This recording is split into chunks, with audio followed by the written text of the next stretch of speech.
Are you hip to the jive of the 1950s? Get ready to take a groovy trip down memory lane with some far-out 1950s slang trivia. The 1950s was a decade of significant cultural change, and with it came a whole new vocabulary. Slang terms were all the rage, adding color and personality to everyday conversations. These words and phrases reflected the spirit of the times, from the rise of rock and roll to the growing youth culture. Imagine stepping into a time machine and finding yourself in a 1950s malt shop.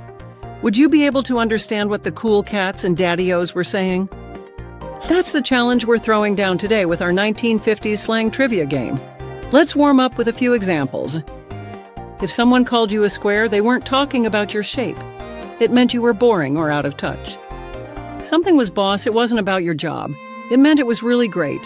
And if you were told to make tracks, you'd better start moving fast. These are just a taste of the colorful expressions that peppered conversations back then. From daddy-o to cruisin' for a bruisin', 1950s slang was a language all its own.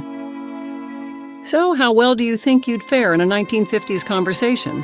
Are you ready to test your knowledge and see if you can hang with the hepcats of yesteryear? It's time to put your skills to the test and see if you can dig the lingo of the nifty 50s.